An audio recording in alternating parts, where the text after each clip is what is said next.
ഈ ജയത്തിൻ്റെ വലിയ തോതിലുള്ള ഒരു മത്തുപിടുത്തം അതുണ്ടായിരിക്കുന്നു എന്നാണ്. അത് വേണ്ട എന്നാണ് എനിക്ക് പറയാനുള്ളത്. ഞങ്ങൾ ഈ തെരഞ്ഞെടുപ്പിൽ പരാജയപ്പെട്ടു എന്നുള്ളത് ശരിയാണ്. ആ പരാജയപ്പെടാനിടയായ കാരണങ്ങൾ ഞങ്ങൾ വിശദമായി പരിശോധിക്കും. ആ പരിശോധിച്ച് തിരുത്തേണ്ട കാര്യങ്ങളുണ്ടെങ്കിൽ ഞങ്ങൾ തിരുത്തുകയും ചെയ്യും. അതൊക്കെ ഞങ്ങൾ സാധാരണഗതിയിൽ സ്വീകരിച്ചുകൊണ്ടിരിക്കുന്ന നടപടിയാണ്. പക്ഷേ ഈ പരാജയം ആത്യന്തികമായൊരു പരാജയമായിട്ട് ഞങ്ങൾ കാണുന്നേയില്ല. നേരത്തെ പറഞ്ഞ ഘടകങ്ങളൊക്കെയാണ് ഉണ്ടായിട്ടുള്ളത്. ഒരു സംശയവും വേണ്ട, നല്ല രീതിയിൽ തന്നെ ജനങ്ങളോടൊപ്പം നിന്ന് ജനങ്ങളുടെ പിന്തുണയോടെ ഞങ്ങൾ വീണ്ടും ഉണ്ടാകും എന്ന് മാത്രമാണ് പറയാനുള്ളത്. വോട്ട് ചോർച്ചയിൽ സഭയിൽ കൊമ്പുകോർത്ത് മുഖ്യമന്ത്രിയും പ്രതിപക്ഷ നേതാവും. CPM ജീർണതയുടെ പാതയിലെന്ന് പ്രതിപക്ഷ നേതാവ്. വേവലാതി UDFിന്റെ വിജയത്തിലല്ല, UDFിന്റെ വോട്ട് ചോർന്ന് താമര വിരിഞ്ഞതാണ് ഗൗരവ വിഷയമെന്ന മുഖ്യമന്ത്രിയുടെ മറുപടി. ആത്യന്തിക പരാജയമല്ലെന്നും ജനങ്ങൾക്കൊപ്പം നിന്ന് തിരിച്ചുവരുമെന്നും മുഖ്യമന്ത്രിയുടെ പ്രതീക്ഷ എത്ര അകലെയാണ്. ഓരോ വീട്ടിലും ഈ സർക്കാർ ഭരണത്തിന്റെ ഇരയുണ്ട് എന്ന പ്രതിപക്ഷത്തിന്റെ വിമർശനത്തിൽ കഴമ്പുണ്ടോ? ചോദ്യം ഇതാണ്. തിരുത്തലിന് മടിയോ?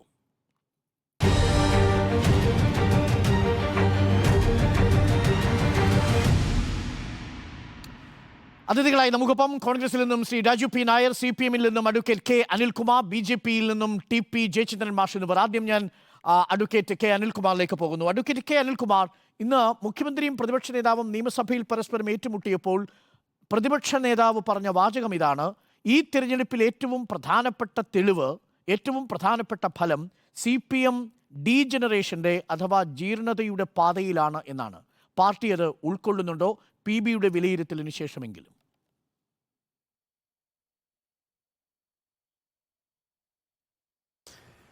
CPIMൻ്റെ ജീർണതയെക്കുറിച്ചുള്ള VD സതീശൻ്റെ അവകാശവാദങ്ങളും അദ്ദേഹത്തിൻ്റെ പഠന ക്ലാസ്സുകളും ഒക്കെ കേൾക്കാൻ രസമുള്ള കാര്യങ്ങളാണ്.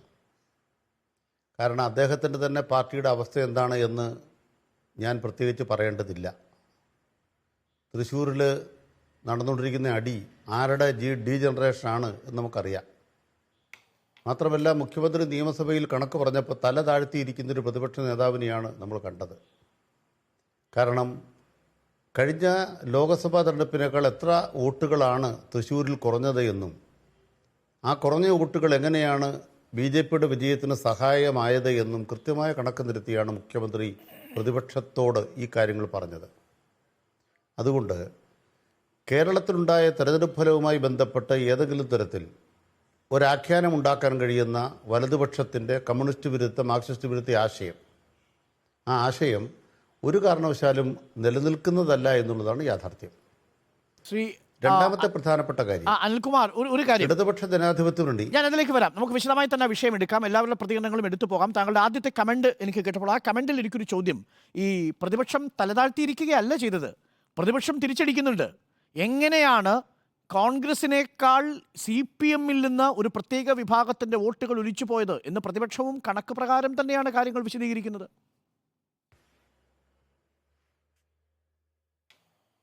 അങ്ങനെ ഏതെങ്കിലും സ്ഥലത്തൊരു പ്രത്യേക വിഭാഗം എല്ലാ കാലത്തും അവിടെ നിന്നെന്നും പിന്നെ അത് പോയെന്നും ഒക്കെയുള്ള ആഖ്യാനമൊക്കെ ഞങ്ങൾ പണ്ടേ കണ്ടിട്ടുള്ളതാണ്. 1960 വിമോചന സമരം നടന്നു. കേരളത്തിൽ ഭൂപരിഷ്കരണം കൊണ്ടുവന്ന, കേരളത്തിൽ വിദ്യാഭ്യാസ നിയമം കൊണ്ടുവന്ന, ഇന്നത്തെ കേരളത്തെ രൂപപ്പെടുത്തിയൊരു ഗവൺമെൻറ്റിനെയാണ് കോൺഗ്രസ് പിരിച്ചുവിട്ടത്. അത് ഡീജനറേഷൻ ഉണ്ടായിട്ടാണോ? EMS സർക്കാരിന് ഡീജനറേഷൻ ഉണ്ടായിട്ടാണോ കോൺഗ്രസ് ആ സർക്കാരിനെ പിരിച്ചുവിട്ടത്? അതിനുശേഷമുണ്ടായിരുന്ന അവസ്ഥ എന്താണ്? ഇവരുടെ മുക്കൂട്ട് മുന്നണി. നമ്മുടെ കേരളം എന്തെല്ലാം കണ്ടതാണ്. പിന്നെ ഇടതുപക്ഷത്ത് നിൽക്കുന്ന വോട്ട് ചോർത്താൻ വേണ്ടി രാഷ്ട്രീയ പാർട്ടികളെ പ്രത്യേകിച്ചുണ്ടാക്കിയൊരു പാർട്ടിയുടെ പേരല്ലേ കോൺഗ്രസ്. കോൺഗ്രസ് ഒരു രാഷ്ട്രീയ പാർട്ടി ഉണ്ടാക്കിയത് UDFൽ, SRP. അതെന്തായി? NDP, ആ പാർട്ടി എന്തായി? ഇപ്പോൾ CPMൻ്റെ കൂടെ നിൽക്കുന്ന ആളുകളെ ചോർത്തിക്കൊണ്ടു പോകാനും അതിൻ്റെ ഭാഗമായിട്ട് വ്യാജമായ രാഷ്ട്രീയം കളിക്കാനും കോൺഗ്രസ് ശ്രമിക്കുന്നത് പുതിയ കാര്യമല്ല. ആ SRPയും അതുപോലെ തന്നെ NDP അടക്കമുള്ള രാഷ്ട്രീയ പാർട്ടികൾ എവിടെ ഏത് പാതാളത്തിൽ പോയി ഇപ്പോൾ ഒളിച്ചു കണ്ടെത്താൻ പറ്റുമോ? നിങ്ങൾ 5-ാം പത്തികൾ ഉണ്ടാക്കിയതല്ലേ. ഇപ്പം അതിൻ്റെ ഭാഗമായിട്ട് BDJS വേറൊരു പാർട്ടിയെ BJP ഉണ്ടാക്കിയിരിക്കുന്നു. അതല്ലാതെ വേറെന്താ വ്യത്യാസം? പക്ഷേ അവിടെ വോട്ട് നഷ്ടപ്പെട്ടത് ചരിത്രപരതയിൽ പോട്ടെ, മട്ടന്നൂരിൽ 3034 മാത്രമേ ലീഡുള്ളൂ. ധർമ്മടത്ത് മുഖ്യമന്ത്രിയുടെ മണ്ഡലത്തിൽ 2616 മാത്രമേ LDF ലീഡുള്ളൂ. കണ്ണൂർ മണ്ഡലത്തിൽ 5 ഇടങ്ങളിലും ലീഡ് ചെയ്തിരിക്കുന്നത്. അതിൽ പേരാവൂരും ഇരിക്കൂരും ഒക്കെ നമുക്ക് മാറ്റി നിർത്തിയാൽ പോലും ബാക്കിയുള്ള തളിപ്പറമ്പിൽ പോലും 8787 വോട്ടിന്റെ ലീഡാണ് കോൺഗ്രസിന്. അതാണെന്ന് പ്രതിപക്ഷ നേതാവ് പറഞ്ഞത്. അവിടെ നാം തിരിച്ചറിയേണ്ട കാര്യം എന്താണ്? 2019 ലോക്സഭാ തെരഞ്ഞെടുപ്പിൽ കോൺഗ്രസിന് എത്ര വോട്ടാണ് കിട്ടിയത്? ആ വോട്ട് ഇന്ന് കോൺഗ്രസിൻ്റെ കയ്യിലുണ്ടോ? നാം തിരിച്ചറിയേണ്ട യഥാർത്ഥ കാര്യം എന്ന് പറയുന്നത്, ഇന്ത്യ രാജ്യത്ത് നരേന്ദ്രമോദിക്കെതിരായി 2 മുന്നണികൾ പരസ്പരം മത്സരിക്കുന്നു. ആ മുന്നണികൾ പരസ്പരം മത്സരിക്കുമ്പോൾ ഇവർ രണ്ടാളും ഒരുമിച്ച് ഒരു കാര്യത്തിലല്ലേ മത്സരിക്കുന്നത് എന്ന തരത്തിൽ ഈ തെരഞ്ഞെടുപ്പിനെ കണ്ട കുറേ മനുഷ്യരുണ്ട്. അതിൻ്റെ ഭാഗമായി ഫലമുണ്ടായിട്ടുണ്ട്. ഞങ്ങൾ കേന്ദ്രത്തിൽ പോയിട്ട് കോൺഗ്രസിനെ പുറത്താക്കുമെന്നല്ല ഞങ്ങൾ പറഞ്ഞത്. കേന്ദ്രത്തിൽ പോയിട്ട് കോൺഗ്രസ് ഉൾപ്പെടെയുള്ള സംവിധാനത്തിന്റെ ഭാഗമായി മോദിയെ പുറത്താക്കും. പക്ഷേ നിങ്ങൾ ഇടയ്ക്ക് പറഞ്ഞുകൊണ്ടേയിരുന്നു കോൺഗ്രസ് 50 സീറ്റ് പോലും തരിക്കില്ല എന്ന് നിങ്ങൾ പറഞ്ഞുകൊണ്ടേയിരുന്നു. അവിടെ യാഥാർത്ഥ്യബോധത്തോടെ കാണേണ്ട കാര്യം എന്താണ്? അതിനുശേഷം നടന്ന പോരാട്ടം, അതായത് ഞങ്ങൾ നടന്നതിന് ശേഷം നടന്ന പോരാട്ടം, ആ പോരാട്ടത്തിൽ ഇന്ത്യയിലുണ്ടായ മാറ്റം, ഈ മാറ്റം തെരഞ്ഞെടുപ്പ് നടക്കുന്ന ഘട്ടത്തിൽ ഇല്ലല്ലോ. കേരളത്തിൽ തെരഞ്ഞെടുപ്പ് നടക്കുന്ന ഘട്ടത്തിലെ അവസ്ഥയാണെന്ന് പറയുന്നത്. അതിനുശേഷം കേരളത്തിൽ വന്ന മാറ്റം എന്താണ്? ഇപ്പോൾ CPM-ന്റെ ജീർണത നല്ലൊരു വാചകമാണ്, എനിക്കിഷ്ടപ്പെട്ടു. ആ ജീർണതയെ ഞങ്ങളെക്കുറിച്ച് പറയുമ്പോൾ ഞങ്ങൾ ഇലക്ട്രൽ ബോണ്ട് വാങ്ങിയിട്ടില്ല. ഓക്കെ, ശരി, ഇലക്ട്രൽ ബോണ്ട് ഈ ഇന്ത്യയിൽ നടന്ന മുഴുവൻ മാറ്റത്തിന്റെയും പ്രധാനപ്പെട്ട ക്രെഡിറ്റ് കോൺഗ്രസിന് കൊടുക്കുന്നില്ല. ഇന്ത്യ മുന്നണിയുടെ നേതൃത്വത്തിന്റെ നേതൃസ്ഥാനത്ത് ഇപ്പോഴും കോൺഗ്രസ് ആണെന്നുള്ളത് മുഖ്യമന്ത്രി അംഗീകരിക്കുന്നില്ല. ഉത്തർപ്രദേശിൽ സമാജ്വാദി പാർട്ടിയല്ലേ, വെസ്റ്റ് ബംഗാളിൽ മമതാ ബാനർജിയും തൃണമൂൽ കോൺഗ്രസും അല്ലേ, തമിഴ്നാട്ടിൽ DMK അല്ലേ, ഇവിടെ രാഹുൽ ഗാന്ധിക്കും BJPക്കും ഒരേ സ്വരമാണെന്ന് ഇന്നുകൂടി പറഞ്ഞു വയ്ക്കുന്നുണ്ട് മുഖ്യമന്ത്രി. അപ്പോൾ എന്തു സന്ദേശമാണ് നൽകുന്നത് നിങ്ങൾ? അത് ദയവായി ഒന്ന് കേൾക്കാമെങ്കിൽ അങ്ങ് ഇടപെടാതിരിക്കാമെന്ന് ഞാൻ പറയാം. ഹിമാചൽ പ്രദേശിൽ കോൺഗ്രസിന് മന്ത്രിസഭയുണ്ട്. എത്ര സീറ്റ് അവിടെ ഉണ്ട്? 4 സീറ്റിലും ആരാ ജയിച്ചത്? അവിടെ ഭരണവിരുദ്ധ വികാരമില്ലേ? അവിടെ കോൺഗ്രസിൻ്റെ ജീർണത ഒരു ഘടകമല്ലേ? ആ തെരഞ്ഞെടുപ്പിന് തൊട്ടു മുമ്പ് കോൺഗ്രസിൽ നിന്ന് കുറേ പേര് BJPയിലേക്ക് പോയിട്ട് ആ മന്ത്രിസഭയെ അട്ടിമറിക്കാൻ നോക്കിയത് കോൺഗ്രസ് അല്ലേ? ആ ജീർണമായ കോൺഗ്രസിനെ കുറിച്ചാണോ നമ്മൾ പ്രതീക്ഷ വെക്കേണ്ടത്? ഇനി തെലുങ്കാന അധികാരത്തിൽ വന്നിട്ട് കുറച്ച് കാലമേ ആയുള്ളൂ. എന്തായി അവസ്ഥ? രേവന്ത് റെഡ്ഡിയുടെ കോൺഗ്രസ്, രേവന്ത് റെഡ്ഡി പഴയ BJPക്കാരനാണ്. എന്ത് സംഭവിച്ചു അവസാനം? അവിടെയും കോൺഗ്രസിന് മുന്നോട്ട് പോകാൻ കഴിഞ്ഞില്ല. ഇനി കർണാടകത്തിൽ പോകാം. കർണാടകത്തിൽ കോൺഗ്രസ് എങ്ങനെ പെർഫോം ചെയ്തത്? സിദ്ധരാമയ്യക്കെതിരെ ജനവികാരമുണ്ടോ? കോൺഗ്രസിൽ മുന്നോട്ട് വന്നില്ലേ? കർണാടകത്തിലെ ഭരണവിരുദ്ധ വികാരം ഇല്ലേ? ഉത്തർപ്രദേശിൽ മുന്നോട്ട് വന്നില്ലേ? കർണാടകയിൽ 5 സീറ്റ് പിടിച്ചില്ലേ? പരിശോധിക്കും. രാജസ്ഥാനിൽ മുന്നോട്ട് വന്നില്ലേ? ദയവായി കേൾക്കൂ. ഗുജറാത്തിൽ കോൺഗ്രസിന് ഒരു അംഗമുണ്ട്. ശ്രീ അല്ല, തീർച്ചയായിട്ടും വരാം. നമ്മൾ അധിക നേരം താങ്കളിലേക്ക് നിന്നതുകൊണ്ടാണ് താങ്കൾ വ്യക്തമായ സൂചന കോൺഗ്രസിന്റെ അഭിപ്രായം കൂടി ഒന്ന് അറിയട്ടെ. അതിനുശേഷം ഞാൻ അങ്ങേലേക്ക് തിരിച്ചു വരാം. അങ്ങ് പറഞ്ഞതിന് ഉത്തരം പറയണം. ദയവായി അത് തെറ്റായ കാര്യമാണ്. 30 സെക്കൻഡ്സിനുള്ളിൽ അങ്ങ് മറുപടി പറയണം. എനിക്ക് മറ്റു അതിഥികളിലേക്ക് കൂടി പോകണം. ആം ആദ്മി പാർട്ടി ഒറ്റ കാര്യമുള്ളൂ. രാഹുൽ ഗാന്ധി വോട്ട് ചെയ്ത ഡൽഹിയിലോ, സോണിയാഗാന്ധി വോട്ട് ചെയ്ത ഡൽഹിയിലോ, കെജ്രിവാളും ഒക്കെ കൂടെ നിന്നിട്ട് ഭരണവിരുദ്ധ വികാരം കൊണ്ടാണോ തോറ്റുപോയത്? ഇനി ഹരിയാനയിലെ അവസ്ഥ എന്താണ്? ഹരിയാനയിൽ നടന്ന കർഷക സമരത്തിൽ ആർക്കൊക്കെ പങ്കുണ്ട്? മഹാരാഷ്ട്രത്തിൽ നടന്ന ലോങ് മാർച്ചിൽ ആർക്കൊക്കെ പങ്കുണ്ട്? നമ്മൾ ചരിത്രം പറയുമ്പോൾ, ഈ ഇന്ത്യ രാജ്യത്തിൻ്റെ ചരിത്രം പറയുമ്പോൾ, ഇടതുപക്ഷത്തെ മാറ്റി നിർത്തിയൊരു ചരിത്രം പറഞ്ഞാൽ, കോൺഗ്രസ്സുകാർ പറഞ്ഞാൽ ഞങ്ങൾ മറുപടി പറയും. അതുകൊണ്ട് കോൺഗ്രസിന് ഈ തെരഞ്ഞെടുപ്പിൽ പങ്കില്ല എന്നല്ല, കോൺഗ്രസിന് അതിൻ്റെ പങ്കുണ്ട്. പക്ഷേ അതിന്റെ പേരിൽ CPM-ന്റെ തല പെരവെക്കാൻ വന്നാൽ അതിന് സൗകര്യപ്പെടില്ല, തല കുനിക്കാൻ സൗകര്യപ്പെടില്ല. സതീശനോടുള്ള മറുപടി. ഡൽഹിയിൽ രാഹുൽ ഗാന്ധി മാത്രമല്ല ആം ആദ്മി പാർട്ടിക്ക് വോട്ട് ചെയ്തത്, സീതാറാം യെച്ചൂരി കൂടിയാണെന്ന് തോന്നുന്നു. ശ്രീ രാജു പി നായർ മറുപടി. അതെ, ഞങ്ങൾ സമ്മതിച്ചല്ലോ. അത് ഞങ്ങൾക്ക് എന്താ തർക്കം? ഞങ്ങൾക്ക് എന്താ തർക്കം? ഞങ്ങളുടെ പോയിന്റ് കെജ്രിവാൾ രാജിവെക്കണമെന്ന് CPM പറഞ്ഞോ? അല്ലല്ല, അരുൺകുമാറെ ഞാൻ ചോദിക്കുന്നത് അതിന് മറുപടി പറയുക. എനിക്ക് മറുപടി പറയുമ്പോൾ ഞാൻ ചോദിക്കുന്ന ചോദ്യം ചർച്ച പുരോഗമിക്കുന്ന എല്ലാം നമുക്ക് ആദ്യമേ തന്നെ വേണ്ടല്ലോ. ചർച്ച പുരോഗമിക്കുന്ന ഘട്ടത്തിൽ മറുപടിയിലേക്ക് എത്താം. ഇനി നമുക്ക് ശ്രീ രാജു പി നായരുടെ പ്രതികരണം നമുക്കൊന്ന് കേൾക്കാം. ശ്രീ രാജു പി നായർ, ഇന്ന് മുഖ്യമന്ത്രി നിങ്ങൾക്കൊരു ഉപദേശം നൽകി. ഈ UDF ഈ തിരഞ്ഞെടുപ്പിന്റെ വിജയത്തിൽ മത്തുപിടിച്ച് അഹങ്കരിക്കുക എന്നാണ് മുഖ്യമന്ത്രി പറഞ്ഞത്. അരവിന്ദ് കെജ്രിവാൾ രാജിവെക്കണം. UDF അരവിന്ദ് കെജ്രിവാൾ രാജിവെക്കണം. UDF മത്തുപിടിച്ച് അഹങ്കരിക്കരുത് എന്നാണ് മുഖ്യമന്ത്രി പിണറായി വിജയൻ ഇന്ന് പറഞ്ഞത്. അത് ലീഗിന്റെ ഘടകകക്ഷിയെ നോക്കിയാണ് പറഞ്ഞതെങ്കിലും അത് നിങ്ങൾക്ക് കൂടി ഒരു വാണിംഗ് അല്ലേ? ഈ വിജയത്തിൽ UDF മത്തുപിടിച്ചിരിക്കുകയാണോ? ഇന്ന് പ്രതിപക്ഷ നേതാവ് പറഞ്ഞിരിക്കുന്നത് എന്താ? ജീർണതയുടെ പാതയിലാണെന്നാണ്. നിങ്ങൾ ഇതേ CPM-ന്റെ കൈ പിടിച്ചുകൊണ്ടാണ് രാജസ്ഥാനിൽ സിക്കാറിൽ ഒരു CPM സ്ഥാനാർത്ഥിയെ വിജയിപ്പിച്ചത്. നിങ്ങളുടെ പ്രവർത്തകർ കൂടിയാണെന്നേ. ഈ മൂന്നിടങ്ങളിൽ തമിഴ്നാട്ടിൽ നിങ്ങൾ കൂടി ചേർന്ന സഖ്യകക്ഷിയാണ് 2 CPM MP-മാരെ വിജയിപ്പിച്ചിരിക്കുന്നത്. CPM CPML-നെ വിജയിപ്പിച്ചത് 5-ൽ നിന്ന് 8-ലേക്ക് LDF-ന്റെ MP-മാരെ വളർത്തിയെടുത്തിരിക്കുന്നത്. നിങ്ങൾക്കും മത്തുപിടിച്ചു തുടങ്ങിയിട്ടുണ്ടോ? മുഖ്യമന്ത്രി ചോദിക്കുന്നത് പോലെ. അനിൽകുമാർ, രാജു പി നായർ.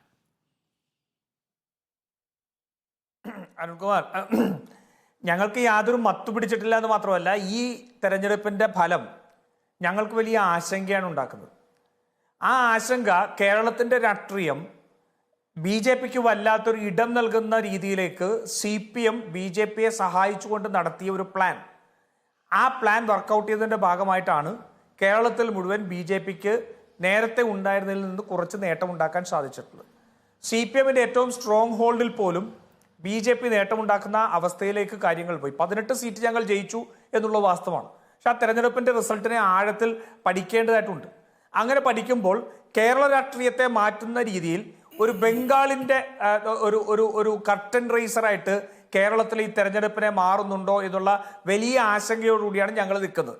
പിന്നെ ഭരണവിരുദ്ധ വികാരം ഉൾപ്പെടെയുള്ള മറ്റു വിഷയങ്ങൾ ശ്രീ അനിൽകുമാറും ഇന്ന് മുഖ്യമന്ത്രി പിണറായി വിജയൻ നിയമസഭയിലും പറഞ്ഞ കാര്യങ്ങൾ സാധാരണ മനുഷ്യർ പോട്ടെ, ആലപ്പുഴയിലെ സുധാകരനെ ഒന്ന് ബോധ്യപ്പെടുത്താൻ കഴിയുമോ? ആലപ്പുഴയിലെ ശ്രീ സുധാകരനെ ഒന്ന് ബോധ്യപ്പെടുത്താൻ കഴിയുന്ന വാദങ്ങളാണോ പിണറായി വിജയൻ നിയമസഭയിലും ശ്രീ അനിൽകുമാർ ഇന്ന് ഈ ചർച്ചയിലും പറയുന്നത്? തൃശ്ശൂരെ CPIയുടെ സ്ഥാനാർത്ഥി സുനിൽകുമാറിനെ ബോധ്യപ്പെടുത്താൻ നിങ്ങൾക്ക് കഴിയുന്നുണ്ടോ? സുനിൽകുമാർ പറയുകയാണ് BJPക്ക് വേണ്ടി അവിടെ തൃശ്ശൂർ പൂരം മനഃപൂർവ്വം പ്രശ്നങ്ങൾ ഉണ്ടാക്കുന്ന സാഹചര്യത്തിലേക്ക് പോയി.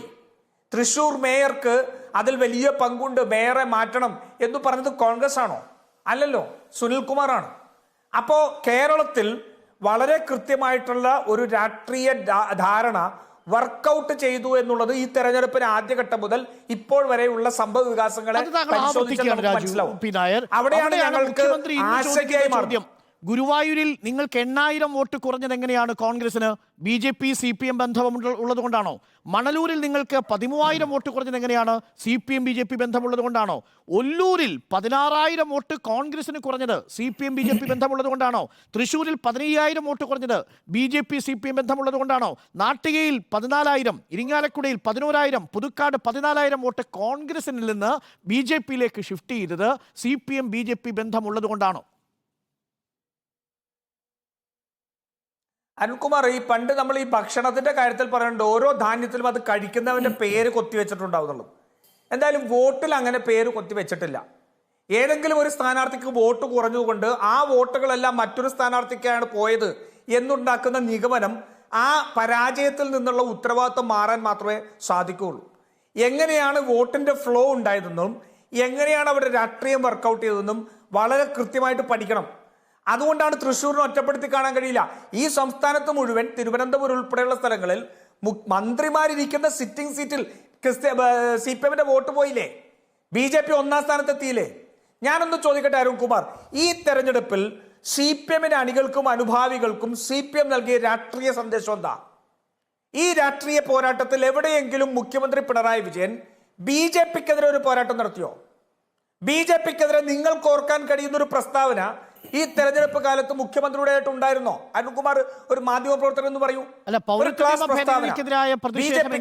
പ്രസ്താവന യൂണിഫോം സിവിൽ കോഡിനെതിരായ പ്രതിഷേധം ആർക്കെതിരെയായിരുന്നു? ഞാൻ പറയാം അതിലേക്കാണ് ഞാൻ വരുന്നത്. പൗരത്വ ഭേദഗതി നിയമം ഈ തെരഞ്ഞെടുപ്പിന്റെ സമയത്ത് ഉന്നയിച്ചത് BJPക്കെതിരെയായിരുന്നോ? അല്ല, പകരം പൗരത്വ ഭേദഗതി നിയമം ഉപയോഗിച്ചത് കോൺഗ്രസിന്റെ പൗരത്വ ചോദ്യം ചെയ്യാനാണ്. കോൺഗ്രസിനെതിരെ ആ വികാരം തിരിച്ചുവിടാൻ വേണ്ടി മാത്രമായിരുന്നു പൗരത്വ ഭേദഗതി നിയമം ഉന്നയിച്ചത്. അതല്ലാതെ എവിടെയാണ് BJPക്കെതിരെ സംസാരിച്ചത്? ഞാൻ ചോദിക്കട്ടെ, ഈ തെരഞ്ഞെടുപ്പിന്റെ ആദ്യഘട്ടത്തിൽ തൃശ്ശൂർ ഉൾപ്പെടെയുള്ള സ്ഥാനാർത്ഥികൾ മികച്ച സ്ഥാനാർത്ഥികൾ ആണെന്ന് പറഞ്ഞതാരാ? ഏതെങ്കിലും CPM-ന്റെ സാധാരണ അണിയാണോ? ഇടതുപക്ഷ മുന്നണിയുടെ കൺവീനർ പറയുകയാണ് BJPക്ക് മികച്ച സ്ഥാനാർത്ഥികളുണ്ട്. BJPക്ക് മികച്ച സ്ഥാനാർത്ഥികളുണ്ടെന്ന് പറയുക മാത്രമല്ല, പിന്നീട് ഇങ്ങോട്ട് EP ജയരാജന്റെ ഉൾപ്പെട്ടിട്ടുള്ള BJPയുമായി ബന്ധം ഉൾപ്പെട്ടിട്ടുള്ള കഥകൾ പുറത്തേക്ക് വന്നു. BJPയും CPM-ഉമായിട്ട് രാഷ്ട്രീയ ധാരണ ഉണ്ടാക്കിയതും EP ജയരാജൻ പ്രകാശ് ജാവ്ദേക്കറുമായിട്ട് കൂടിക്കാഴ്ച നടത്തിയത് പറയുന്നു. അരുൺകുമാർ ഒരു രാഷ്ട്രീയ വിദ്യാർത്ഥിയും ഒരു മികച്ച മാധ്യമപ്രവർത്തകനാണല്ലോ. ഞാനൊന്ന് ചോദിക്കട്ടെ, ഈ തെരഞ്ഞെടുപ്പ് ദിവസം രാവിലെ EP ജയരാജൻ വന്ന് ഞാൻ പ്രകാശ് ജാവ്ദേക്കറെ കണ്ടിരുന്നു എന്നും അത് ഒരു മനുഷ്യനാർക്കും ദഹിക്കാത്ത ഒരു വാദവും പറഞ്ഞുകൊണ്ട് ഉന്നയിച്ചത് ഒരു രാഷ്ട്രീയ നീക്കമല്ല എന്ന് അരുൺകുമാറിന് തോന്നുന്നുണ്ടോ? അങ്ങനെ ഒരു രാഷ്ട്രീയ നീക്കം ആ സമയത്ത് നടത്തേണ്ടതിന്റെ കാര്യം എന്തായിരുന്നു? പക്ഷേ മുഖ്യമന്ത്രി നേതാവാണ്. ഇല്ല, ഞാൻ പറയട്ടെ. അവിടെ വെച്ചിട്ട് ആ ദിവസം അച്യുതാനന്ദൻ KK രമയെ കണ്ട ഒരു സാഹചര്യത്തോട് ഉപമിക്കത്തക്ക രീതിയിൽ ഒരു തെരഞ്ഞെടുപ്പിന്റെ നിർണായക സമയത്ത് വോട്ടിംഗ് തുടങ്ങുമ്പോൾ അവിടെ BJPയും CPM-ഉം തമ്മിലൊരു ധാരണ ഉണ്ടായിരുന്നു എന്ന് പറഞ്ഞതിന്റെ കാരണം കൃത്യമായിട്ട് താഴത്തേക്കുള്ള മെസ്സേജ് ആയിരുന്നു. ശരി, മറുപടി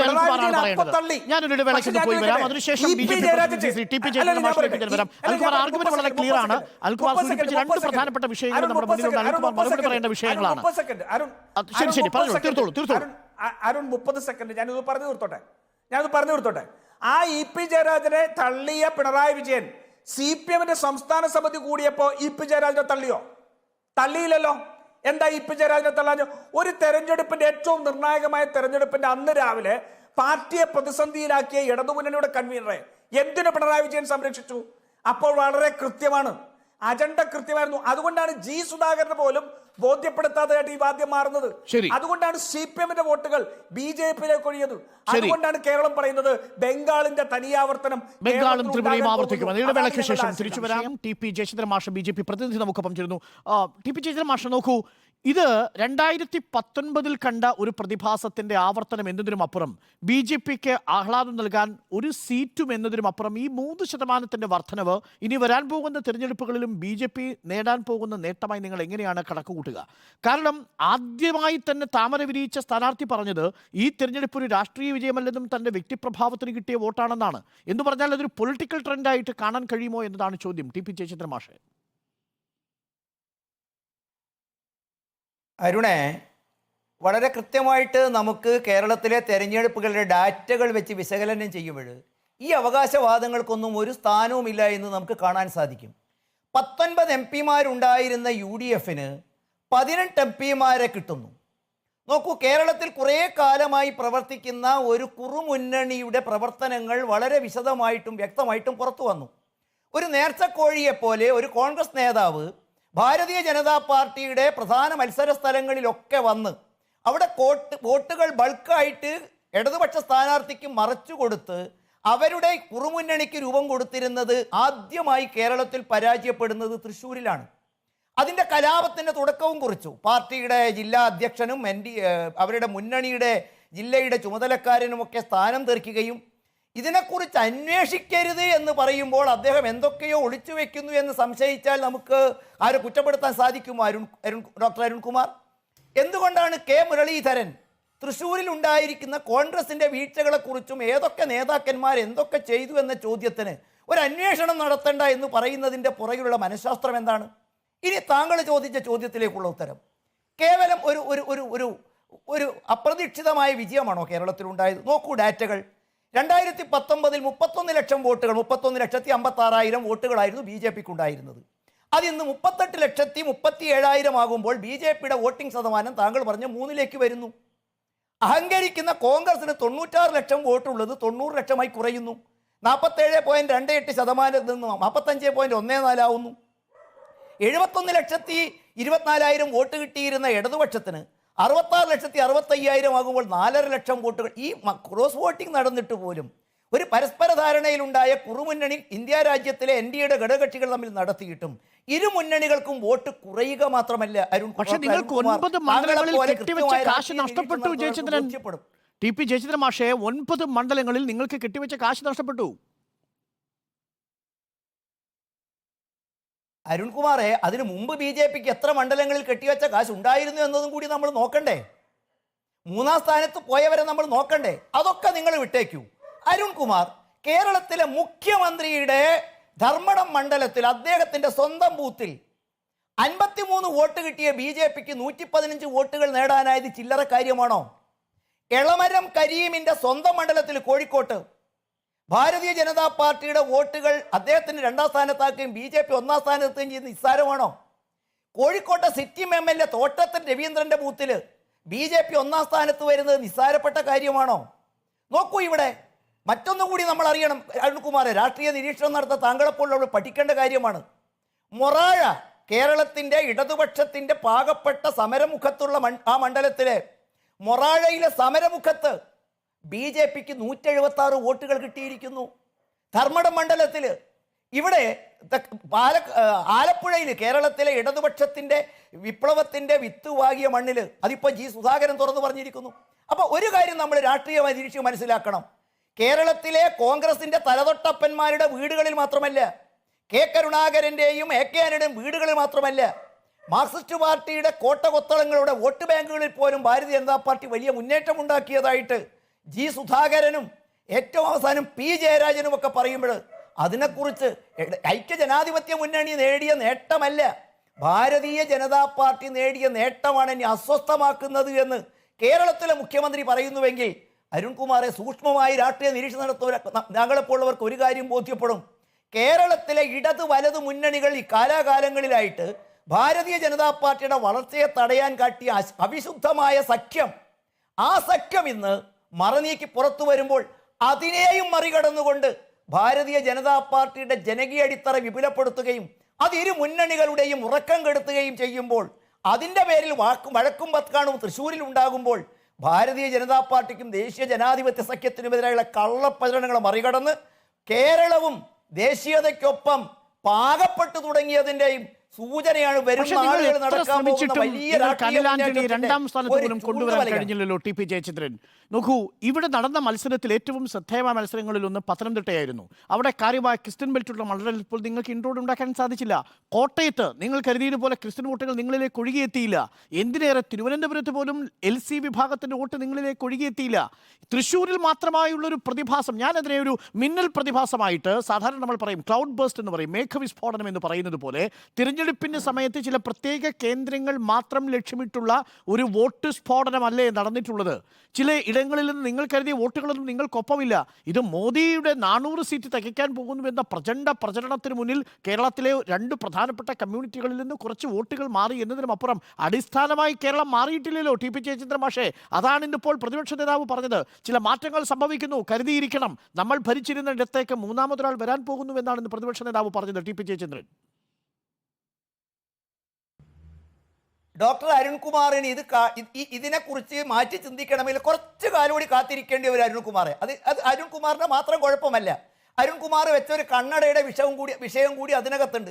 ഞാൻ സമ്മതിച്ചു, നിങ്ങൾ 11 മണ്ഡലങ്ങളിൽ 1ാം സ്ഥാനത്തും 8 മണ്ഡലങ്ങളിൽ 2ാം സ്ഥാനത്തുമാണ് എന്നുള്ള കാര്യത്തിൽ സംശയമില്ല. പക്ഷേ അപ്പോഴും 110 മണ്ഡലങ്ങളിൽ UDF ആണ് മുൻപിൽ നിൽക്കുന്നത്, കോൺഗ്രസ് ആണ് മുന്നിൽ നിൽക്കുന്നത് എന്നതാണ് വാസ്തവം. അതവിടെ നിൽക്കട്ടെ, ഞാൻ അങ്ങയിലേക്ക് 2ാം റൗണ്ടിൽ തിരിച്ചു വരാം. ശ്രീ അഡ്വക്കേറ്റ് അനിൽകുമാർ, നോക്കൂ, കല്യാശ്ശേരി, പയ്യന്നൂർ, തൃക്കരിപ്പൂർ, ഉദുമ, കാഞ്ഞങ്ങാട് തുടങ്ങിയ സുപ്രധാന മണ്ഡലങ്ങളിൽ 30 സെക്കൻഡ് ശരി, എല്ലാവർക്കും 30 സെക്കൻഡ്സ് ബോണസ് ആണ് ചർച്ചയിൽ. താങ്കൾക്കും ഇത്രയുള്ള അരുണേ, കേരളത്തിലെ ആലപ്പുഴ, ആലത്തൂർ, തൃശ്ശൂരിൽ 1,00,000 വോട്ട് വർദ്ധിപ്പിച്ചത് BJPയുടെ നിസ്സാരമായി താങ്കൾക്ക് കാണാനാകുമോ? ആറ്റിങ്ങൽ, കണ്ണൂർ, കൊല്ലം, കാസർഗോഡ്, വയനാട് 50,000-ലധികം വോട്ടുകൾ വർദ്ധിപ്പിച്ചത് കേരളത്തിലെ രാഷ്ട്രീയ മാറ്റമല്ലെന്ന് കാണാൻ നമുക്ക് സാധിക്കുമോ? എനിക്ക് 1/2 സെക്കൻഡ് വേണ്ട, അത്രയും മതി. ഓക്കെ, വളരെ പ്രധാനപ്പെട്ട ചോദ്യമാണ്. അതാണ് അഡ്വക്കേറ്റ് അനിൽകുമാർ മറുപടി പറയേണ്ട ചോദ്യം. അതോടൊപ്പം ഇതുകൂടി അങ്ങ് കേൾക്കൂ. കല്യാശ്ശേരി, പയ്യന്നൂർ, തൃക്കരിപ്പൂർ. കല്യാശ്ശേരിയിൽ 9,884 നിന്ന് 7,834 വോട്ടുകളാണ് കൂടി 17,688 മാറിയത്. ഓർമ്മിക്കണേ, കല്യാശ്ശേരിയാണ് CPMന്റെ കോട്ടയാണ്. അവിടെ നോക്കൂ, പയ്യന്നൂരിൽ 9,268 നിന്ന് 18,466. തൃശ്ശൂർ പറയാൻ ജാഗ്രത കാണിച്ച മുഖ്യമന്ത്രി കണ്ണൂരിലെ പയ്യന്നൂരിലെയും കല്യാശ്ശേരിയിലെയും കാര്യം വിട്ടുപോയി. തൃക്കരിപ്പൂരിൽ BJP വോട്ട് 8,682 നിന്ന് 17,000 വോട്ടായിട്ടാണ് ഉയർന്നത്. കാഞ്ഞങ്ങാട്ട് BJPയുടെ വോട്ട് 20,000 നിന്ന് 29,000 ഉദുമയിൽ 23,000 നിന്ന് 31,000 ഉയർന്നു. അപ്പോൾ CPMന്റെ കോട്ടകൊത്തളങ്ങളിൽ BJP കയറി തുടങ്ങി. അതാണ് പയ്യന്നൂരിൽ 26 വോട്ട് ഉണ്ടായിരുന്ന സ്ഥലത്ത് നിന്ന് 440 വന്നു എന്ന് പ്രതിപക്ഷ നേതാവ് പറഞ്ഞത്. അപ്പോൾ മാറ്റം ചെറുതല്ല അഡ്വക്കേറ്റ് അനിൽകുമാർ.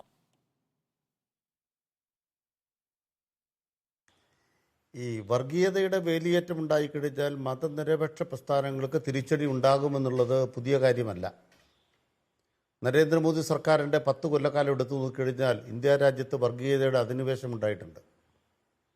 അങ്ങനെ വർഗീയതയുടെ അധിനിവേശം ഉണ്ടായതുകൊണ്ട് എനിക്ക് ആ നാടും ആ നാട്ടിലുണ്ടായ കാര്യങ്ങളും അപരിചിതമായിരിക്കുന്നു എന്ന് നെഹ്റുവിൻ്റെ ഒരു കത്ത് 1948 ഗോവിന്ദ വല്ലഭ കുന്ദൻ എഴുതി ഞാൻ വായിച്ചു കേൾപ്പിക്കാം.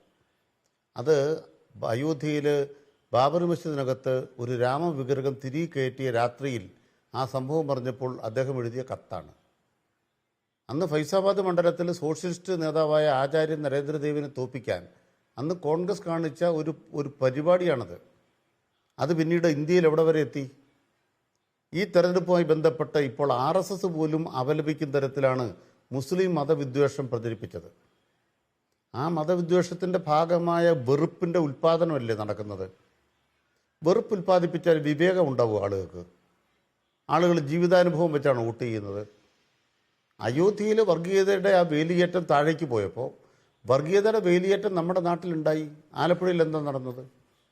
അവലും പലരും കരുതിക്കോ, കുന്തിരിക്കം കരുതിക്കോ. ആരാ വിളിച്ചത്? SDPI. അവരെവിടെയാണ് വോട്ട് ചെയ്തത്? നിങ്ങൾ ഈ കോൺഗ്രസിൻ്റെ വോട്ടിനകത്ത് തിന്നുമ്പോൾ SDPIയുടെ വോട്ട് എവിടെ പോയി? SDPIക്ക് 2004 തെരഞ്ഞെടുപ്പിൽ അവരുടെ മുദ്രാവാക്യം കേരളത്തിൽ 4ാം സ്ഥാനത്ത് ഞങ്ങളെന്നാണ്. വെൽഫെയർ പാർട്ടിയുടെ വോട്ട് എവിടെ പോയി? അങ്ങനെ SDPIയും വെൽഫെയർ പാർട്ടിയും അടക്കമുള്ളവരിൽ ഏത് മുന്നണിയിലാണ് നിലയുറപ്പിച്ചത്? ആർക്കാണ് പിന്തുണ കൊടുത്തത്? ഇതിൻ്റെ എല്ലാം ഫലമായിട്ട് പ്രതിഫലന നിലയ്ക്ക് അങ്ങോട്ടും ഇങ്ങോട്ടും വേലിയേറ്റം ഉണ്ടാകും വർഗീയതയുടെ. ആ വർഗീയതയുടെ വേലിയേറ്റം ഇടതുപക്ഷത്തിന് വോട്ട് ചെയ്യുന്ന മനുഷ്യരിലും ഉണ്ടാകും എന്ന് തന്നെയാണ് ഞങ്ങൾ വിലയിരുത്തുന്നത്. ഈ കേരളം മതനിരപേക്ഷമാക്കി ജാതിഭേദം മതദ്വേഷം ഏതുമില്ലാതെ സർവരും നിൽക്കണമെന്ന് പറയുമ്പോൾ തന്നെ ഈ വേലിയേറ്റം ഉണ്ടാക്കിയ കാലഘട്ടങ്ങളിൽ വർഗീയതയുടെ വേലിയേറ്റമാണ് ഇപ്പോൾ കണ്ടത്. അത് കഴിഞ്ഞ് ആളുകൾ ചിന്തിക്കട്ടെ. ചിന്തിച്ചപ്പോൾ വോട്ട് ചെയ്തവർക്ക് തന്നെ അല്പം കുറ്റബോധം ഉണ്ടാവും. ഈ വർഗീയതയുടെ വേലിയേറ്റത്തിൻ്റെ ഭാഗത്ത് അയോധ്യയിലെ ജനങ്ങൾക്കുണ്ടായ തിരിച്ചറിവ് ഞങ്ങൾക്കുണ്ടായില്ലല്ലോ എന്ന് കേരളത്തിലെ ഇവരുള്ളവർ ചിന്തിക്കുമെന്നാണ് ഞങ്ങളുടെ വിശ്വാസം. പക്ഷേ അഡ്വക്കേറ്റ് അനിൽകുമാർ പറഞ്ഞ ഒരു കാര്യം കൂടി ഞാൻ ഞങ്ങളുടെ ശ്രദ്ധയിൽപ്പെടുത്താം. പ്രതിപക്ഷ നേതാവ് പറഞ്ഞത് ഇങ്ങനെയാണ്: ഓരോ വീട്ടിലും ഞങ്ങൾ പോയപ്പോൾ ഈ സർക്കാരിന്റെ ഭരണത്തിന്റെ ഇരകളെ കാണാൻ സാധിച്ചു. അതാണ് ഞങ്ങളുടെ ആത്മവിശ്വാസമായി മാറിയത്. ഈ തെരഞ്ഞെടുപ്പിൽ വോട്ടായി മാറിയത് ഈ സർക്കാരിന്റെ ഭരണത്തിലുണ്ടായിരിക്കുന്ന വിരുദ്ധ വികാരത്തിലെ ഇരകളെ ഓരോ വീട്ടിലും കാണാൻ സാധിച്ചിരിക്കുന്നുവെന്നാണ് അദ്ദേഹം കണക്കെടുത്ത് പറയുന്നുണ്ട്. എങ്ങനെയാണ് കെട്ടിട നിർമ്മാണ ക്ഷേമനിധി ബോർഡിന് 16 തൊഴിലാളികൾക്ക് അവിടുത്തെ ക്ഷേമനിധിയിൽ നിന്ന് 16 മാസത്തെ പണം കൊടുക്കാനുണ്ട്. കാരുണ്യ ബെനവലന്റ് സ്കീം ഇല്ല. കാസ്പ് ഒരു സ്വകാര്യ ആശുപത്രിയിലും എടുക്കുന്നില്ല. ജീവനക്കാരുടെ 19% DA ക്ഷാമബത്ത കൊടുക്കുന്നില്ല. പെൻഷൻ എവിടെ? ശമ്പള പരിഷ്കരണം, പേ കമ്മീഷൻ പുതുതായിട്ട് വരാൻ പോകുന്നു. പഴയതിൻ്റെ കുടിശ്ശിക പോലും കൊടുത്തു തീർത്തിട്ടില്ല. അപ്പോൾ ഇതൊന്നും വോട്ടായിട്ട് മാറില്ലേ? ലളിതമായ ഒറ്റ ചോദ്യം: തപാൽ വോട്ടുകളിൽ നിങ്ങൾക്ക് കുറവ് വന്നതിൻ്റെ കാരണം എന്തായിരിക്കും? 2 ചോദ്യത്തിന് ഉത്തരവുണ്ട്. അതിന് മുമ്പ് ഒറ്റ വാക്കൂടെ പറയാം. ഇതിൻ്റെ എല്ലാം ആഖ്യാനം കൊണ്ടിരുന്നത് CPMന് മാത്രം എന്തോ കുഴപ്പം പറ്റി. അതാണല്ലോ പറയുന്നത്.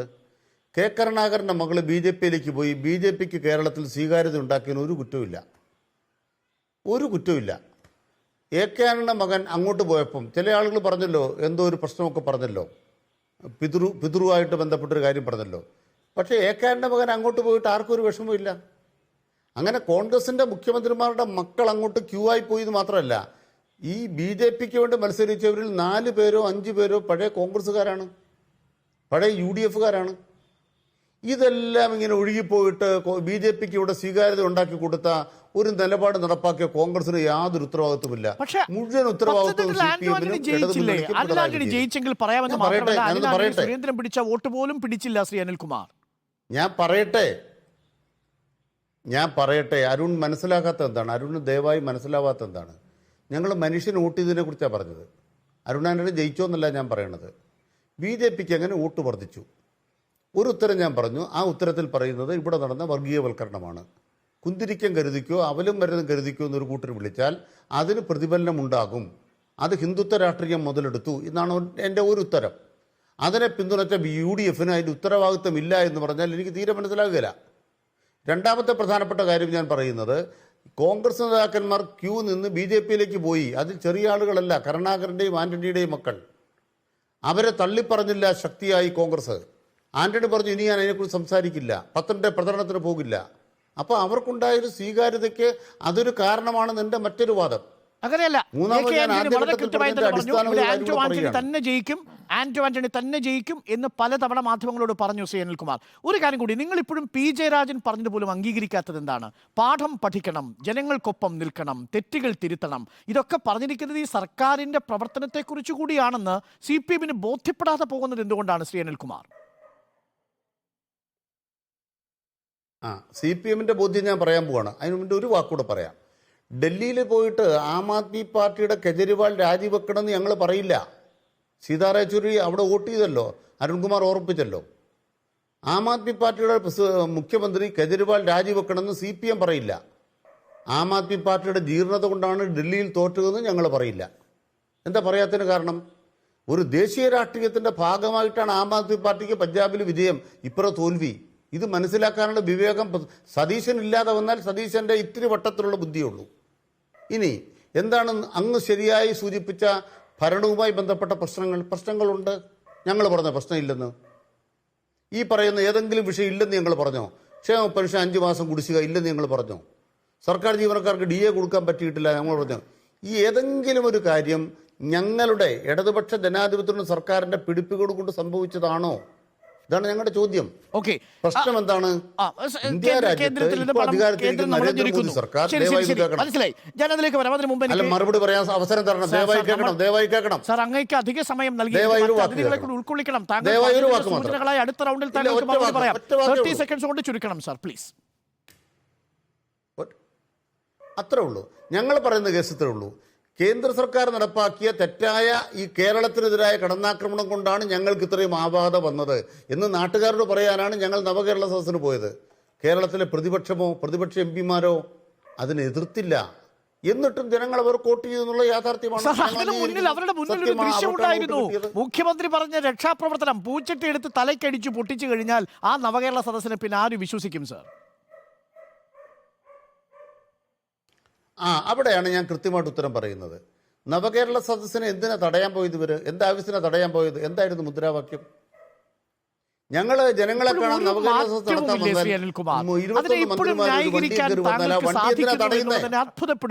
വണ്ടി എന്തിനാ തടയുന്നേ? അല്ലല്ല, അവിടെ എന്തിനാ തടയുന്നേ? അവരെന്തിനാ തടയുന്നത്? ഞങ്ങൾ ജനങ്ങളെ കാണാൻ. അവരുടെ രാഷ്ട്രീയമായിട്ടുള്ള അവരുടെ പ്രതിരോധമാണ്. അവർക്കത് വിശ്വാസം വരുന്നില്ല.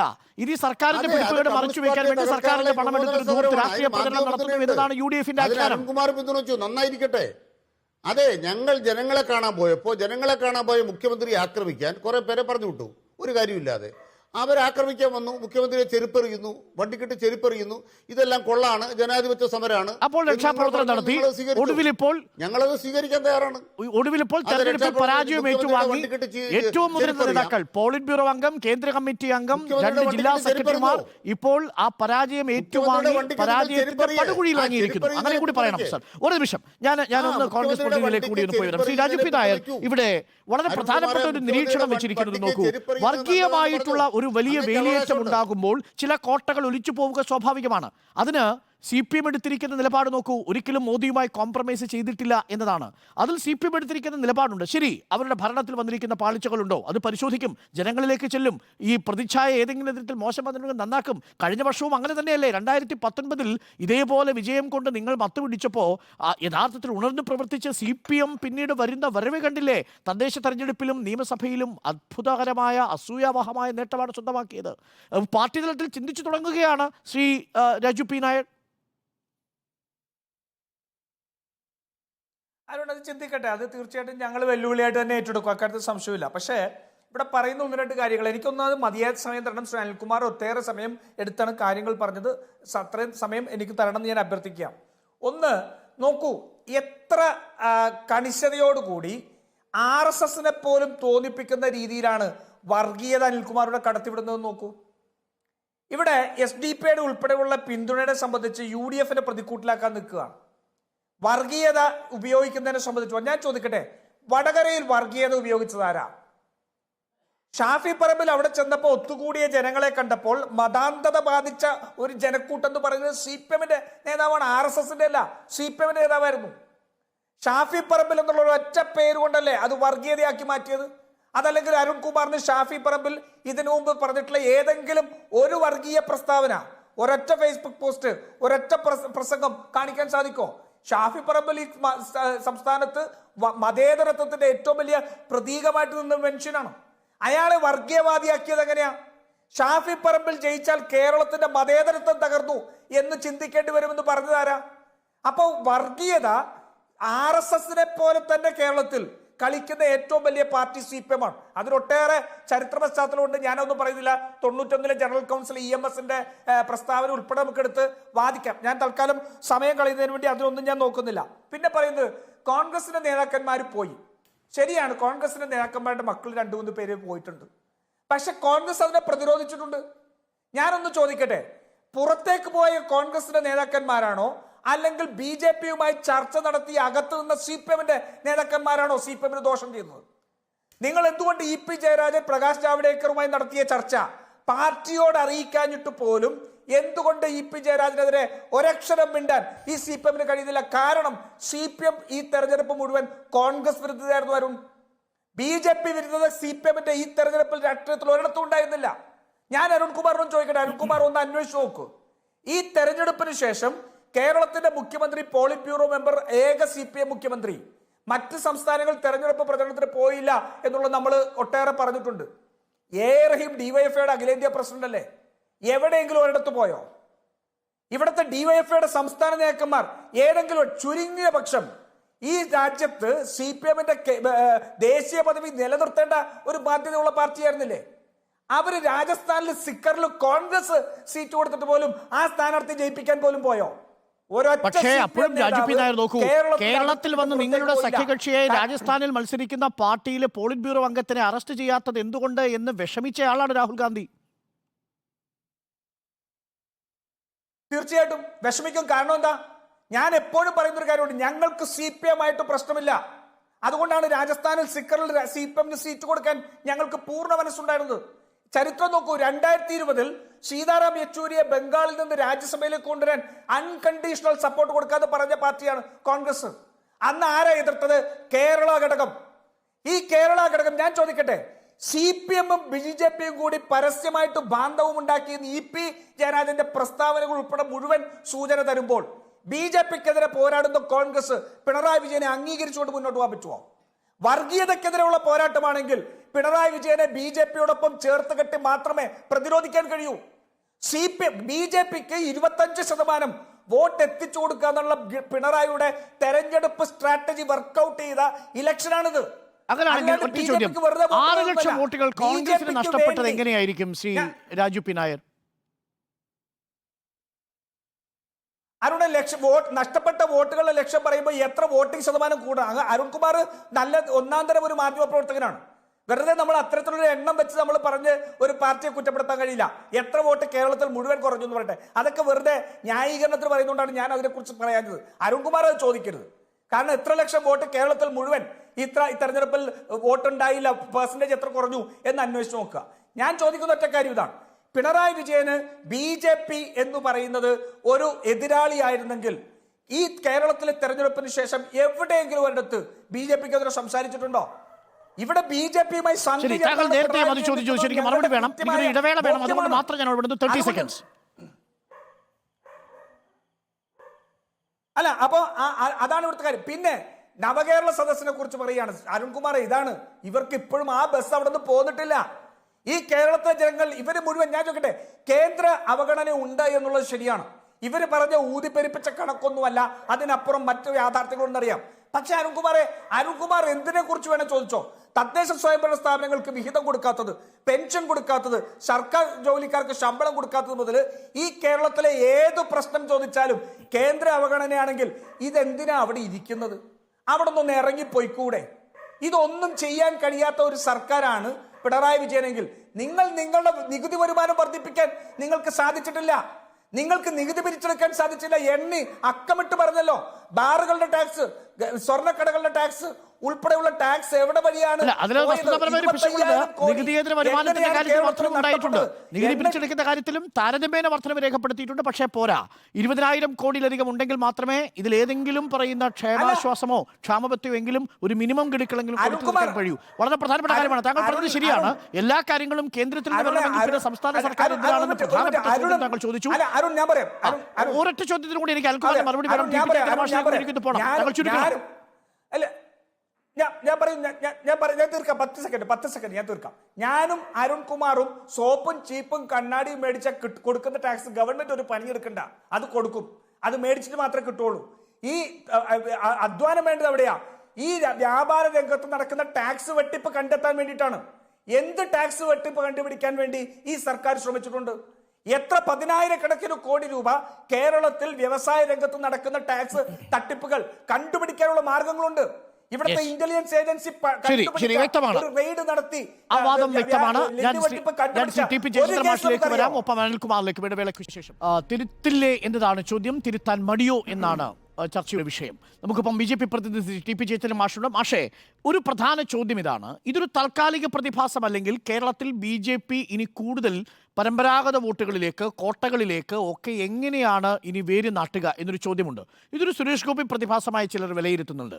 ആ സുരേഷ് ഗോപി തന്നെ പാർട്ടിയുടെ സംസ്ഥാന നേതൃത്വത്തെ തള്ളി പറഞ്ഞുകൊണ്ട് മന്ത്രിസഭയിലേക്ക് എത്തുന്നു എന്ന തരത്തിലുള്ളൊരു വ്യാഖ്യാനവും എത്തുന്നുണ്ട്. ഞാൻ ആ വ്യാഖ്യാനത്തെ പൂർണ്ണമായിട്ടും എൻഡോസ് ചെയ്യുന്നില്ല. പക്ഷേ എന്തോ ഒരു പ്രശ്നം സംസ്ഥാന നേതൃത്വത്തിനും സുരേഷ് ഗോപിക്കും ഇടയിലുണ്ട് എന്ന് ഞാൻ മനസ്സിലാക്കുന്നു. അപ്പോൾ സുരേഷ് ഗോപി ഇഫക്റ്റ് യഥാർത്ഥത്തിൽ നിലനിർത്താൻ നിങ്ങൾക്കിനി ഒരുപാട് പണിയെടുക്കേണ്ടി വരുമല്ലോ. ഇതല്ലാതെ മറ്റൊരു മുഖത്ത് നിങ്ങൾ തേടേണ്ടി വരും. അപ്പോൾ ഈ 19% എന്നുള്ളത് നിങ്ങൾക്ക് ഇപ്പോഴും 11 നിയമസഭാ മണ്ഡലങ്ങളിലെ ലീഡ് ഈ എഫക്റ്റിന്റെ പുറത്ത് ലഭിച്ചിരിക്കുന്നതാണ്. അതിനെ നിങ്ങൾ എങ്ങനെയാണ് ഇനി ഉറപ്പിക്കാൻ പോകുന്നത്? എന്താണ് നിങ്ങളുടെ ആത്മവിശ്വാസം?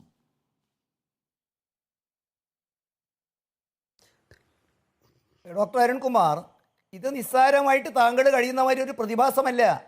നരേന്ദ്രമോദിയും കേന്ദ്ര BJP ലീഡർഷിപ്പും പോലുള്ള ആളുകൾ ഇവിടെ വന്നപ്പോൾ നിങ്ങൾ പരിഹസിച്ചിരുന്നു. നിങ്ങൾ എന്താണ് അത്ഭുതം കാണിക്കാൻ പോകുന്നത് എന്ന് നിങ്ങൾ അന്ന് ചോദിച്ചു. ഞാൻ പറയുന്നത് ഇതൊരു മഴയത്ത് കിറുത്ത കൂണുപോലെ മടന്നു വന്നതല്ല ഡോക്ടർ അരുൺകുമാർ. സംഘടാപരത്തിൽ വർഷങ്ങളായി നടത്തിയ, കുറച്ച് കാലമായി BJP ലക്ഷ്യമിട്ട് നടത്തിയ പ്രവർത്തനങ്ങളുടെ ബാക്കിപത്രമാണ്. ഒരുപക്ഷെ കേരളത്തിന് ലഭിച്ചിരിക്കുന്ന മന്ത്രിപദവികൾ പോലും വളരെ കൃത്യമായിട്ട് നമുക്കറിയാം സോഷ്യൽ എഞ്ചിനീയറിംഗിൻ്റെയും കേരളത്തിൽ നടത്താവുന്ന പ്രവർത്തനങ്ങളുടെയും ഭാഗമാണ്. പിന്നെ ഇവിടെ അരുൺകുമാറെ, പണ്ട് നിങ്ങൾ BJPക്കാർക്ക് കുറച്ച് സമയമാണ് എപ്പോഴും അനുവദിക്കാറ്. അതിന് കാരണം ഞങ്ങൾക്ക് ഇവിടെ MP-മാരില്ല എന്നുള്ളതൊക്കെയാണ്. ഇപ്പോൾ CPM-ഉം ഞങ്ങളും ഏതാണ്ട് തുല്യമാണ്, കോൺഗ്രസുമായിട്ടും വോട്ട് ഷെയറിൽ വലിയ വ്യത്യാസമൊന്നുമില്ല. അതുകൊണ്ട് കുറച്ച് സമയം നിങ്ങൾ തരുമെന്ന് തോന്നുന്നു. എനിക്ക് അത്ഭുതം തോന്നുന്നത് ഇവിടെ രണ്ടുപേര് നടത്തിയ വലിയ ഗീർവാണ വേദ പ്രസംഗങ്ങളെ കുറിച്ചാണ്. രണ്ടുപേരും വർഗീയതയെക്കുറിച്ച് പറയുന്നു. ഞാൻ ചോദിക്കട്ടെ അനിൽകുമാറെ, കേരളത്തിൻ്റെ ചരിത്രത്തിൽ താങ്കളും ഈ ഇടതുപക്ഷവും ഐക്യജനാധിപത്യ മുന്നണിയും വടകരയിൽ നടത്തിയതുപോലെ ഇത്ര നാണം കെട്ട, വൃത്തികെട്ട വർഗീയ പ്രചരണ പ്രവർത്തനങ്ങൾ കേരളത്തിൻ്റെ ചരിത്രത്തിൽ ആരെങ്കിലും നടത്തിയിട്ടുണ്ടോ? എന്തൊക്കെയാണ് പറഞ്ഞിരിക്കുന്നത്? കാഫിർ, ഒരാളെക്കുറിച്ച് കാഫിർ, മറ്റേയാൾ അള്ളാഹു അക്ബർ വിളിക്കുന്നു. ഇവിടെ മറ്റൊരാളിപ്പം വേദവാക്യം പറയുമ്പോൾ ഒരു കാര്യം കൂടി നമ്മൾ മറന്നു പോകുന്നു അരുൺകുമാർ. RMPയുടെ ഒരു നേതാവ് വീടുകളിൽ പോയി പരസ്യമായിട്ട് സ്വകാര്യം പറഞ്ഞത് പരസ്യമായി പറഞ്ഞു പോയതുകൊണ്ട് തള്ളിപ്പറയേണ്ടി വന്നു. ഞാൻ കോഴിക്കോട് ജില്ലക്കാരനാ. ഇത് ഇന്നോ ഇന്നലെയോ തുടങ്ങിയതല്ല. പണ്ട് കണാരൻ്റെ കാലഘട്ടത്തിൽ ആരംഭിച്ച് വർഗീയമായി ജനങ്ങളെ തേരിതിരിവുണ്ടാക്കി അതിൽ നിന്നും മുട്ടനാടി ചോര കുടിക്കുന്ന മാതിരിയിൽ അത് കുടിച്ച് വളർന്ന് ഇതൊക്കെ BJPയുടെ തലയിൽ കെട്ടിവെക്കുന്നവരായിരുന്നു രണ്ടുപേരും. എത്ര ലജ്ജാകരമായ വർഗീയ പ്രസംഗങ്ങളാണ്, പ്രചരണങ്ങളാണ്. ഒരാൾ വാക്കുകൊണ്ട് പരസ്യമായി പറഞ്ഞുപോയി, മറ്റുള്ള വീടുകളിൽ പോയി പറഞ്ഞത് അറിയാതെ RMPയുടെ നേതാവ് പറഞ്ഞുപോയി എന്നുള്ളതാണ്. പിന്നെ ഇവിടെ എൻ്റെ ബഹുമാനപ്പെട്ട സുഹൃത്ത് 2 തവണ ആവർത്തിക്കുന്നത് കേട്ടു, BJPയും CPM-കാരും നടത്തിയ ചർച്ചയെക്കുറിച്ച്. രാജു P. നായരെ അനിൽ ആന്റണിയുടെ മകനുമായി ചർച്ച നടത്തിയത് നിങ്ങൾ അറിഞ്ഞിരുന്നോ? കരുണാകരൻ്റെ മകൾ പത്മജയുമായി നടത്തിയ ചർച്ച നിങ്ങൾ അറിഞ്ഞിരുന്നോ? എന്തിനേറെ കേരളത്തിലെ മുഖ്യമന്ത്രിക്കെതിരെ കണ്ണൂരിൽ മത്സരിച്ച രഘുനാഥുമായിട്ട് BJP നടത്തിയ ചർച്ച നിങ്ങൾ അറിഞ്ഞിട്ടുണ്ടോ? പക്ഷേ കേരളം അറിഞ്ഞിട്ടുണ്ടോ? LDFന്റെ കൺവീനർ EP ജനാർദ്ദനൻ തമ്മിൽ നടത്തിയ ചർച്ച അല്ല, അത് പല തലത്തിലും നടക്കും അരുൺകുമാറെ. ഇപ്പൊ പിന്നെ രഘുനാഥുമായി ചർച്ച ചെയ്യുന്നത് ജാവദേക്കർ ആയിരിക്കില്ല. കോൺഗ്രസ് നേതാക്കന്മാർ ഓരോ ഗ്രേഡിലുള്ളവരുണ്ടാകും. പക്ഷെ ഒരു വ്യത്യാസമുണ്ട്. ഞാൻ അനിൽകുമാറിനോടും രാജു P. നായരെ ഓർമ്മിക്കുന്നത്, അനിൽകുമാറെ, കോൺഗ്രസിന്റെ നേതാക്കന്മാരാണ് ആദ്യം BJPയിൽ വരിക. CPM-ന്റെ അണികളാണ് ആദ്യം BJP-യിൽ വരും. അത് കൂട്ടത്തോടെയാണ്. പലപ്പോഴും പാർട്ടി ആപ്പീസുകൾ കുറ്റിയും പറിച്ചായിരിക്കും BJP-യിൽ വരിക. ഡോക്ടർ അരുൺകുമാർ താങ്കളുടെ മുമ്പിൽ കുറേ ചോദ്യങ്ങൾ ചോദിച്ചു. താങ്കൾ വളരെ കൃത്യമായിട്ട് സ്കിപ്പ് ചെയ്തു. ഞാനും കുറെ പറഞ്ഞു. ഇവിടെ മാർക്സിസ്റ്റ് അണികളായിരിക്കും ആദ്യം വരിക, നേതാക്കന്മാർ അവസാനമേ വരികയുള്ളൂ.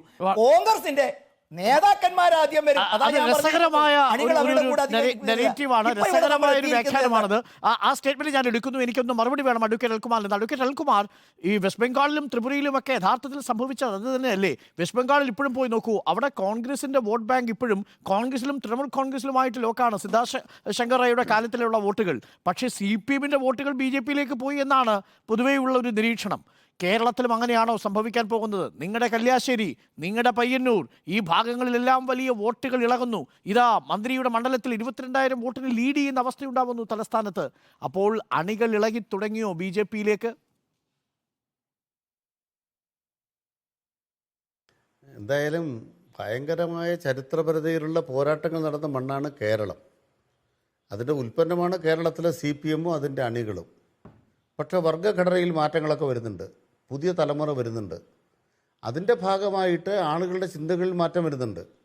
അതുകൊണ്ട് കേരളത്തിലെ CPM-ന്റെ അണികളാകെ വേറൊരു സ്ഥലത്ത് പോകുമെന്നൊരു തെറ്റിദ്ധാരണ ആർക്കും വേണ്ട. ഞങ്ങൾ അവരെ ശരിയായ സമരപാഠങ്ങൾ പഠിപ്പിക്കും. പക്ഷെ പ്രശ്നം അവിടെ അല്ല. ബംഗാളിൽ എന്താ സംഭവിച്ചത്? ഞങ്ങളുടെ എത്ര സഖാക്കളെ കൊന്നു അവിടെ. മമതാ ബാനർജിയും BJP-യും കോൺഗ്രസും എല്ലാം കൂടെ ചേർന്ന് അധികാരം പിടിച്ചിട്ട് ആദ്യം ചെയ്ത കാര്യം എന്താണ്? CPM-നെ ഉന്മൂലനം ചെയ്യാണ്. ഉന്മൂലന രാഷ്ട്രീയം ബംഗാളിൽ നടത്തിയതിൻ്റെ ഭാഗമായിട്ടല്ലേ CPM-നെ തകർത്തത്. അങ്ങനെ ഒരു ഉന്മൂലന രാഷ്ട്രീയം കേരളത്തിൽ നാളെ നടത്തും എന്നാണ് നിങ്ങൾ കരുതുന്നതെങ്കിൽ ആ ഉന്മൂലന രാഷ്ട്രീയത്തെ നേരിടാൻ ഞങ്ങൾ തയ്യാറാണ്. ഞങ്ങളിതെല്ലാം അനുഭവിച്ചിട്ടുള്ളതാണ്. 1960-ൽ മൂന്നര സമരകാലത്ത് ഞങ്ങൾ ഉന്മൂലന രാഷ്ട്രീയം കണ്ടവരാണ്, അടിയന്തരാവസ്ഥ കണ്ടവരാണ്. പിണറായി വിജയനെ അടിച്ച് പദം വരുത്താൻ വേണ്ടി ഉണ്ടല്ലോ. സംശയം എന്താണ്? ത്രിപുര ഉപജാതി യുവസമിതിയായിട്ട് ചേർന്ന് സന്തോഷ് മോഹൻ ദേവ് എന്ന് പറയുന്ന കോൺഗ്രസിൻ്റെ മന്ത്രി ഉണ്ടായിരുന്നു. അധികാരം പിടിച്ചെടുത്തു. അത് കഴിഞ്ഞ് ഞങ്ങൾ തിരിച്ച് ഫൈറ്റ് ചെയ്തിട്ടാണ് അധികാരം തിരിച്ചു കിട്ടിയത്. ഇപ്പം എന്ത് സംഭവിച്ചു അത് മനസ്സിലാക്കണം. അവിടെ ത്രിപുരയിൽ അധികാരത്തിൽ BJP വന്ന ശേഷം ഈ തെരഞ്ഞെടുപ്പിൽ സംഭവിച്ചത് ആദിവാസികൾക്ക് വേണ്ടി വേറൊരു പാർട്ടി. നിങ്ങൾ വർഗീയതയുടെ അധിനിവേശം നടക്കുമ്പോഴാണ് സോഷ്യലിസ്റ്റ് പ്രസ്ഥാനങ്ങൾക്കും കമ്മ്യൂണിസ്റ്റ് പ്രസ്ഥാനങ്ങൾക്കും മതനിരപേക്ഷ പ്രസ്ഥാനങ്ങൾക്കും തിരിച്ചടി ഉണ്ടാകുന്നത്. അതുകൊണ്ട് കേരളത്തിലും വർഗീയതയുടെ അധിനിവേശം നടന്ന സന്ദർഭത്തിലാണ് BJP-ക്ക് ഒരു അല്പം മുന്നേറ്റമുണ്ടായിട്ടുള്ളത്. ആ അധിനിവേശത്തെ കെട്ടിപ്പടുത്തതിൽ, വികസിപ്പിച്ചതിൽ ഒരു ഭാഗത്ത് കോൺഗ്രസിന് പങ്കുണ്ട്. അതാണ് SDP-യുടെ പങ്ക്. നിങ്ങൾക്ക് SDP എതിർക്കാതെ, മതവർഗീയത എതിർക്കാതെ സുരേഷ് ഗോപി ജയിച്ചു. പറയട്ടെ, ഒറ്റ വാക്കുകൂടെ മറുപടി പറയണമെന്ന് ഓർമ്മിപ്പിക്കുന്നു എന്ന് മാത്രം. ഈ തിരഞ്ഞെടുപ്പിന്റെ പ്രചരണ വേളയിൽ നരേന്ദ്രമോദിക്കെതിരെ വാക്കുന്നയിക്കാതെ രാഹുൽ ഗാന്ധിക്കെതിരെയല്ലേ നിങ്ങൾ യുദ്ധം ചെയ്തുകൊണ്ടിരുന്നത് എന്നാണ് രാജു പി നായർ ചോദിച്ചത്. അതിനൊരു മറുപടി കൂടി വേണം. അന്തസ്സായൊരു ചോദ്യം സഖാവ് പിണറായി പറഞ്ഞു. പൗരത്വ ഭേദഗതി നിയമം ഇവിടെ നടപ്പാക്കി എന്നുള്ള ഉത്തരവ് വന്നു കഴിഞ്ഞപ്പോഴാണ് ബഹുമാനപ്പെട്ട പിണറായി പറയുന്നത് ഈ നിയമം കേരളത്തിൽ നടപ്പാക്കില്ല. അപ്പോൾ VD സതീശൻ പറഞ്ഞു അത് മുഖ്യമന്ത്രിക്ക് പറയാൻ അവകാശമില്ല, മോദി തീരുമാനിക്കുന്ന കേരളത്തിൽ നടക്കും, ഇന്ത്യയിലെല്ലാം നടക്കും. ഈ തർക്കത്തിൽ ഞങ്ങൾ മോദിക്കെതിരായിട്ടാണോ മോദിക്ക് അനുകൂലമായിട്ടാണോ പറഞ്ഞത്? മോദി ഒരു കാര്യം വിചാരിച്ചാൽ ഇന്ത്യയിൽ തടയാൻ പിണറായിക്കാവില്ല എന്ന് പറയുന്ന സതീശനും മോദി പറയുന്നത് കേരളത്തിൽ നടപ്പാകില്ല എന്ന് പറയുന്ന പിണറായി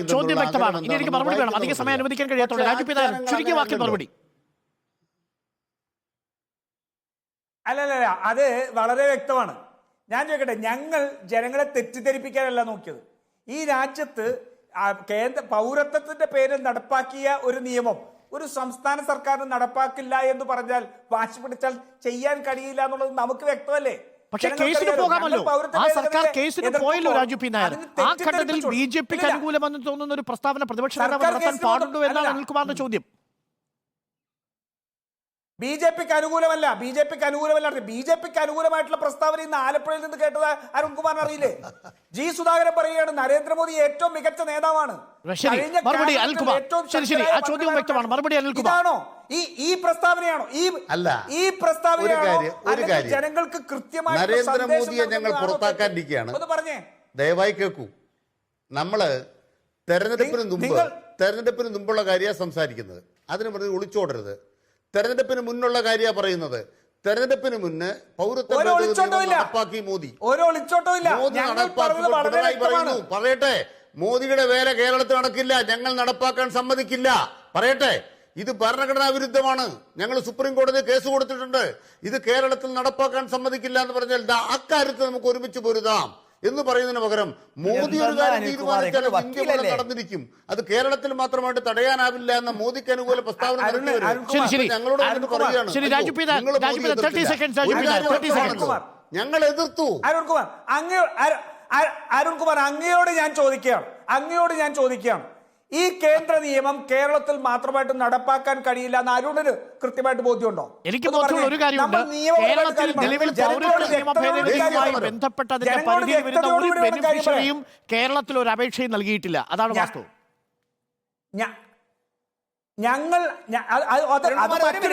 പക്ഷേ ഒരു അപേക്ഷ കൊടുത്താൽ അത് കൊടുക്കാൻ കഴിയില്ല എന്ന് പിണറായി വിജയൻ ശരിയാണ്, കേന്ദ്ര നിയമമാണ്. അതിന് ഒരു ഘട്ടത്തിലും സംസ്ഥാന സർക്കാരിന്റെ ഒരു ഉദ്യോഗസ്ഥന്റെയും സാന്നിധ്യം അവിടെ ആവശ്യമില്ല. അത് കേന്ദ്ര ഏജൻസി തന്നെ നടപ്പിലാക്കുന്നതാണ്. ടി പി ചന്ദ്രൻ, 15 സെക്കൻഡ് സമയം എക്സീഡ് ചെയ്തു. അത് ഞങ്ങൾ ജനങ്ങളുടെ മുന്നിലുള്ള കൃത്യമായിട്ട് പറഞ്ഞു. രാജു പി നായർ ഒന്ന് വഴങ്ങ്. ഇതിനല്ല രാജു പി നായർ ആ പച്ച അവസരവാദം എന്ന് പറയുന്നത്. മൻമോഹൻ സിംഗിന് CAA കുറിച്ചുള്ള നിലപാട് എന്തായിരുന്നു സാർ? സീതാറാം യെച്ചൂരിക്ക് CAA കുറിച്ചുള്ള അവരാരും പൗരത്വം കൊണ്ടുവരുമ്പോൾ മതം ചേർക്കാൻ ശ്രമിച്ചിട്ടില്ല സാർ. ഞാൻ നിങ്ങളുടെ വിജയത്തെ അഭിനന്ദിച്ചതാണ്. പൗരത്വ നമ്മൾ തമ്മിൽ ഏറ്റുമുട്ടരുത്. നമ്മൾ തമ്മിൽ പല വേദികളിലും ഏറ്റുമുട്ടിയിട്ടുണ്ട്. താങ്കൾക്ക് ഇപ്പോഴും വ്യക്തമായ ഉത്തരം പറയാൻ കഴിയാത്ത ചോദ്യം അതാണ്.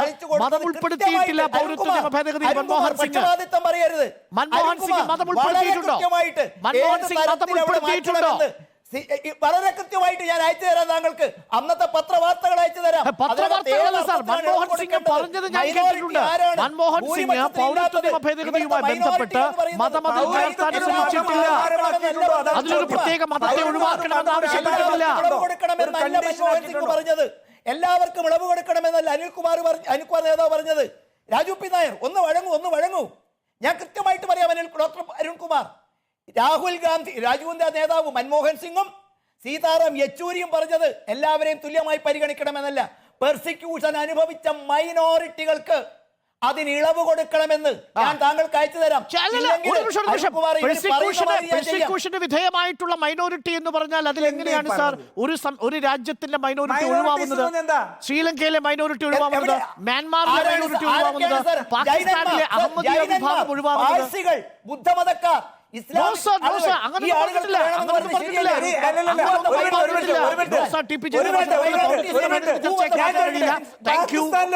അതിഥികൾക്കും നന്ദി. Raju P Nair, advocate Anilkumar, T P Jayachandran ചർച്ചയിൽ പങ്കുചേർന്നതിന്.